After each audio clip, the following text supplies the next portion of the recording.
और हमारे गुरुवर बतौर श्री सूर्यनारायण शुभंकर जी, जिनकी रचना काफ़ी पुस्तकें छपी हुई है। आप हो सकता है कि इस वर्षा के कारण भी कुछ आवाज़ें टकरा रही थी। हमारा साउंड सिस्टम भी बहुत अच्छा नहीं है।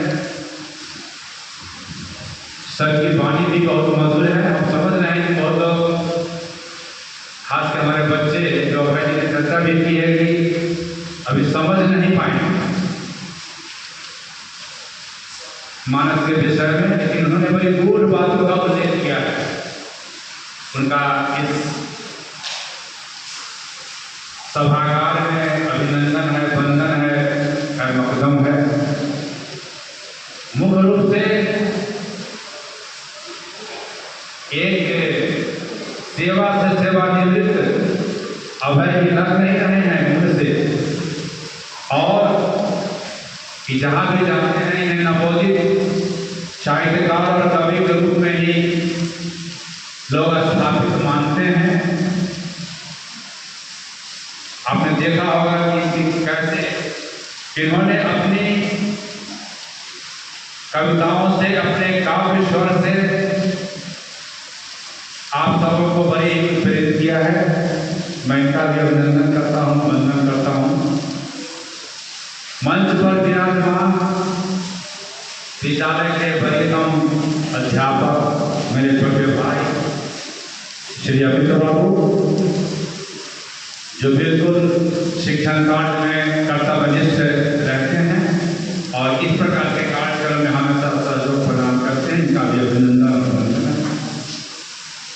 इस टैगोर सभागार में विराजमान हमारे विद्यालय के हमारी बहनें और हमारे भाई, और इस विद्यालय के होनहार छात्र, खासकर मैं इंटर के छात्रों की प्रशंसा करना चाहता हूँ, जो पढ़ाई से भी भाग जाते हैं, लेकिन आज के कार्यक्रम में कुछ जिद पढ़ रहे हैं। मैं नीरज सर से आग्रह करूंगा कि इन लोगों का नाम, रोल नंबर अंकित कर लें। 15 अगस्त के दिन इनको आमंत्रित करें। इनको 15 अगस्त के दिन, स्वतंत्रता दिवस के दिन, इन्हें पुरस्कृत किया जाएगा आज की भागीदारी के लिए। कुछ बच्चे हमारे पीछे भी बैठे हैं, कुछ आगे भी, इन्हें हम नाम नोट करें। और हमारे नवम दशम के बच्चे, एक शब्द मैंने कहा कि आज के दिन में नहीं भागोगे, फिर मंगलवार से भागना। मैं भी तरह से स्पष्ट बोल देता हूँ कभी कभी। सचमुच में लगता है कि साथ कोई नहीं भागा होगा। क्या भागा है? एक दो भागा होगा। चलिए, और हमारे जो शिक्षकेतर कर्मी हैं, बिल्कुल कमान संभाले हुए हैं, उनका भी धन्यवाद है, अभिनंदन है। मेरी कुछ बहनें भी कमान संभाले हुई है। एनसीसी के ऑफिसर निरंतर कमान संभाले हुए हैं। हमारे नागरिकवाद जी भी कमान संभाले हुए हैं। हम सबको धन्यवाद करते हैं। और आपका महत्व ज्यादा हो जाता है मंच पर बैठे हुए लोगों का। मैं बार बार करता हूँ कि मंच पर 2-4 आदमी और बैठ जाएं और श्रोता ही नहीं रहे, सुनने वाले ही नहीं रहे, तो क्या किसी कार्यक्रम की शोभा होती है? किसी कार्यक्रम की शोभा आपसे।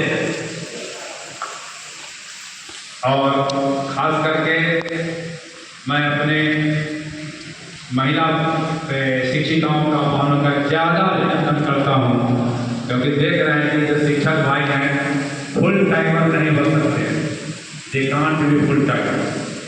कुछ देर बैठे आगे गया, फिर से तो बैठ नहीं सकते। एक गुण है, उनका कमी नहीं है कि कोई, क्योंकि डायबिटीज और बीपी नहीं हो। मैं नहीं कहना चाहता रामचंद्र मार्ग के अवसर पर या फिर से 1 घंटा 2 घंटा बैठे तो कहीं कुछ बढ़ जाए बीमारियाँ। चाहते हैं कि बीमारियाँ महिलाओं के लिए हो, क्योंकि रामचरितमानस नहीं होता कि तुलसी बाबा नहीं होते सर।